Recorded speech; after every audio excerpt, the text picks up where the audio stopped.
This is the KRMG Afternoon News with Skylar Cooper. Breakdown. Go ahead, give it to me. Time for the BA Breakdown on the KRMG Afternoon News. And as always, we are joined by Broken Arrow City Manager Michael Spurgeon. Good afternoon, Michael. Hey, Skylar. How you doing, my friend? I hope your week has started well. Yeah, doing really good. Kind of getting that countdown to Christmas going. We're getting down into the thick of it here. Hopefully you're done shopping. Actually, I've just got 2 more things to do for Kathleen, and I'll be good to go. Well, hey, thank you for inviting me to your State of the City last week. That was a great experience. It was good to catch up with you and hear a lot of great things. It did spawn a lot of questions for the BA Breakdown today. So I'll start with one here, which is that the City Council is actually today going to be reviewing this citizen survey in a special meeting. I saw the draft, and it's asking things like for folks to rate various things around the city. Life in Broken Arrow, quality of life, safety, the local government, even traffic and parking, lots of different things. What do you hope to learn from that survey? Well, actually, we did the very similar survey back in 2017 in anticipation of our 2018 bond package, and I recommended to the council that we do the exact same thing this time in anticipation of our upcoming 2026 bond package. And the survey essentially is going to be broken into 2 parts. The first part is actually going to ask some citizens how they feel about certain things we have going on here at the city, the direction of the city, different types of services that we provide, just to get their feedback and make sure that we're all tracking together in terms of how we're going forward. If there needs to be adjustments in some of the policies that we make, or we need to look at things a little bit differently, that's why we need that feedback. So it's very important. The second part of the survey, Skylar, is going to be our opportunity to give the citizens to give us their thoughts on projects and initiatives they would like to see for the next bond package. And we're going to take that information like we did back in 2017, and we're going to reconcile it with the department directors and the council's thoughts, and then put together a very robust package that we can start that public transparency process to see what would eventually end up before the voters. And what is the council considering today? Are they just kind of honing in on the right questions to ask? Well, we created a subcommittee of 2 council members along with members of my team to actually come up with the draft questions for the survey that was led by Aaron McCulloch and his communications team. And tonight at a special meeting, he's actually going to lead a discussion regarding the survey that we have in pre-final draft, as I like to call it, and get the council's input if they're comfortable with the questions that we're asking. Is there anything else we need to ask?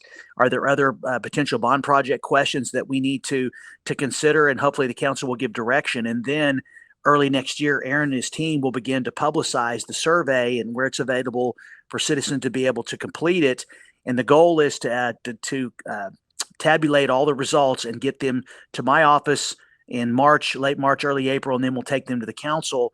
And then we'll be using that feedback, like we talked about, with public policy decisions, and start to get the process of putting together that large bond package that would be no new taxes before the voters in April of 2026. Talking with Broken Arrow City Manager Michael Spurgeon. Michael, as you know, our listeners like to look very closely at how their tax dollars are spent. And we got a question last week after your speech on this topic, because I did mention the dollar figure that you guys are kind of honing in on with this next general obligation bond. The question was essentially, why do cities need to do those?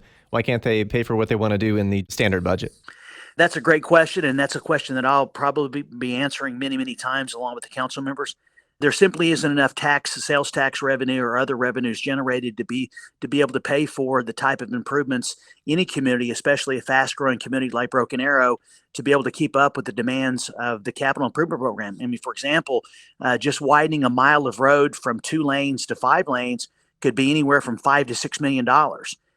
We use essentially all of our sales tax that's generated for operations, except for what comes in the capital improvement, which only generates about $7 or $8 million a year.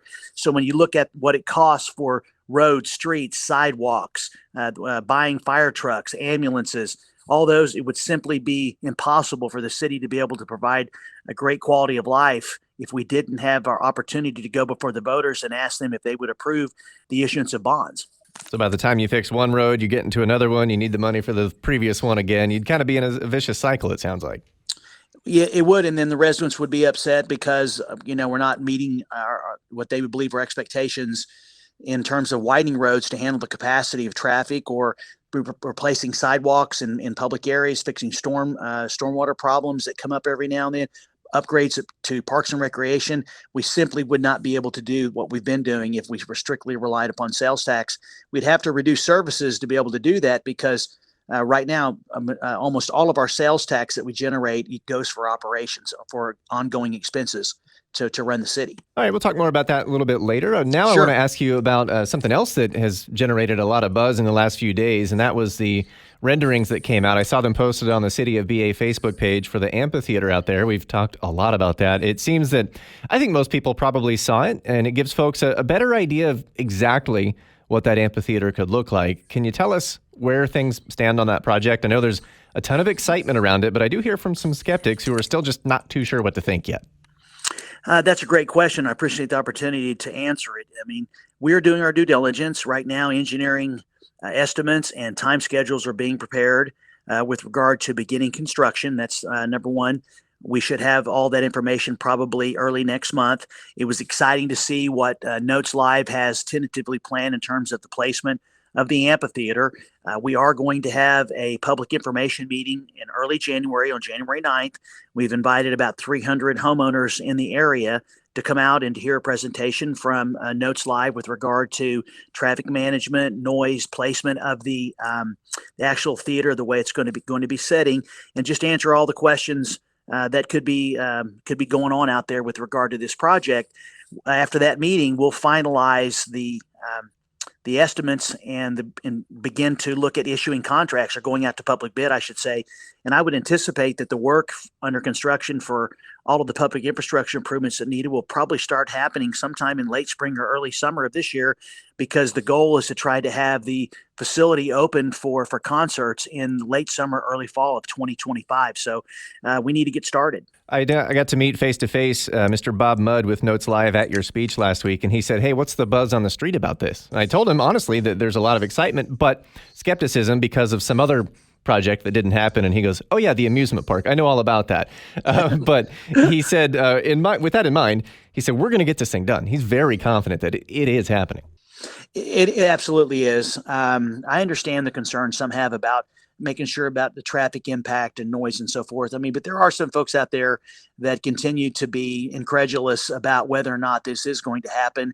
For why, I don't know. That's just the way they are, or they've heard something that may not be true. I mean, any information they get from anybody outside of city officials, they should probably take that with a grain of salt, because all information you get from us is going to be accurate. We plan on going forward. We've got all the approvals.